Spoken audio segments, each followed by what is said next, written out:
Welcome friends, आज हम revise करने जा रहे हैं एरिया रिलेटेड टू सर्कल, वृत्तों से संबंधित क्षेत्रफल। तो ये हमारा वृत्त हो गया, इसके बीचों बीच यहाँ पे एक सेंटर होगा, फिर इस सेंटर को ओ मानते हैं और ये जो गोल लाइन है इसको सर्कमफ्रेंस कहते हैं। और इस सेंटर से सर्कमफ्रेंस के ऊपर कोई भी पॉइंट है उसको मिलाने से ये रेडियस बनता है। और अगर इसी को अगर हम सीधा मिला दें तो ये दो पॉइंट पे काट रहा है, ये डायमीटर हो जाता है और जो डायमीटर होता है वो रेडियस का डबल होता है। ठीक है, हमें एरिया ऑफ सर्कल याद करना है, पाई आर स्क्वायर होता है। अगर इसमें आधा सर्कल कह देगा तो इसके डिवाइड में 2 ले लेंगे। सर्कमफ्रेंस याद करना है, वृत्त की परिधि वो 2 पाई आर होता है, circumference to circle 2 pi r होता है। ठीक है, लेंथ ऑफ आर्क याद करना है, यानी चाप की लंबाई। ये जो ए से लेकर ये जो बी तक गोल लाइन है इसको बोलते हैं चाप की लंबाई, लेंथ ऑफ आर्क। तो इसकी लंबाई का फॉर्मूला होता है, ए से बी की थीटा बटे 360 पाई आर स्क्वायर। पर्सन में आपको ये जो सेंटर पे बना एंगल है थीटा, ये आपको दिया होगा, बटे में 360 लेना है और multiply circumference of circle 2 pi r multiply कर देना है। तो आपका एरिया ऑफ आर्क आ जाएगा, मतलब लेंथ ऑफ आर्क आपका आ जाएगा। एरिया ऑफ सेक्टर भी आपको याद करना है। एरिया ऑफ सेक्टर होता है, यानी इसको सेक्टर कहते हैं, ये जो रेडियस और आर्क के बीच का पार्ट होता है इसे सेक्टर कहते हैं, त्रिज्यखंड। इसका क्षेत्रफल होता है थीटा बटे 360 पाई आर स्क्वायर। इसको माइनर सेक्टर भी बोलते हैं, यानी लघु त्रिज्यखंड, तो भी फॉर्मूला यही रहता है। ठीक है, अगर हम पीछे वाला दीर्घ निकालेंगे तो पूरे वृत्त के क्षेत्रफल पाई आर स्क्वायर में से ये माइनस कर दोगे तो पीछे वाले का एरिया भी आ जाएगा। ठीक है, अगला याद करना है एरिया ऑफ सेगमेंट, लघु वृत्तखंड का क्षेत्रफल। इसको लघु वृत्तखंड कहते हैं। ये रेडियस है, ये रेडियस है, ये आर्क है और ये जो ऐसे काट रखा है इसे कोड कहते हैं, यानी जीवा। तो कोड और आर्क इनके बीच के पार्ट को इसको बोलते हैं लघु वृत्तखंड, यानी सेगमेंट, एरिया ऑफ सेगमेंट। तो area of minor segment, minor segment निकालने का फॉर्मूला है एरिया ऑफ सेक्टर, यानी इस पूरे एरिया ऑफ सेक्टर में से ये जो ट्रायंगल का एरिया माइनस कर देंगे area of triangle A O B.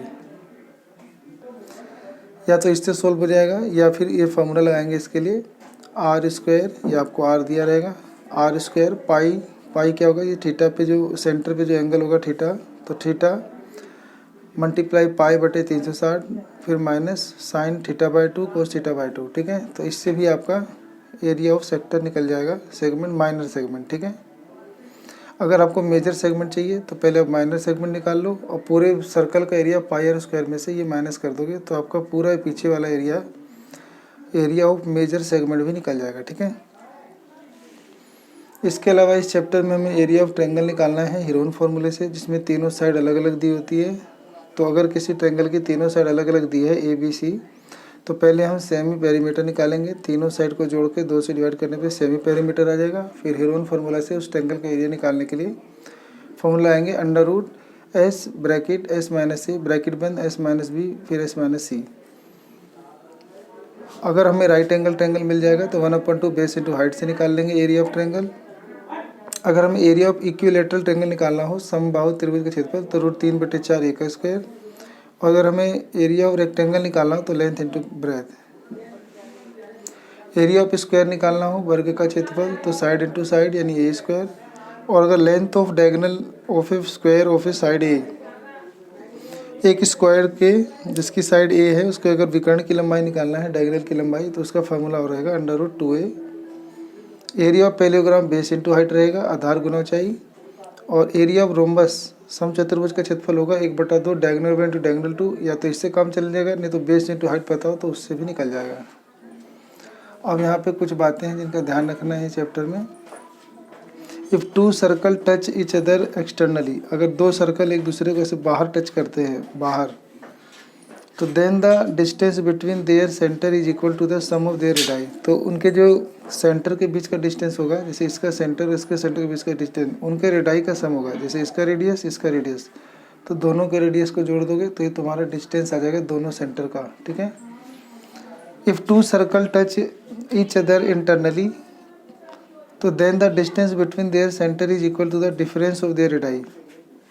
अगर 2 सर्कल जो है एक दूसरे को अंदर ही टच करते हो एक पॉइंट पर, तो एक सेंटर से दूसरे सेंटर के बीच का डिस्टेंस कैसे निकालोगे, तो हम दोनों का रेडियस का डिफरेंस निकाल लेंगे। दोनों के रेडियस का डिफरेंस ही आपका सेंटर का डिस्टेंस आपको दे देगा। ठीक है,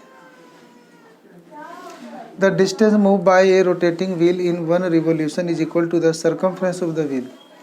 किसी पहिए द्वारा एक चक्कर में तय की गई दूरी सर्कमफ्रेंस ऑफ व्हील के बराबर होता है। यानी किसी पहिए की एक चक्कर द्वारा तय की गई जो दूरी होती है, एक रिवोल्यूशन जो होता है वो बराबर होता है 2 पाई आर के। ठीक है।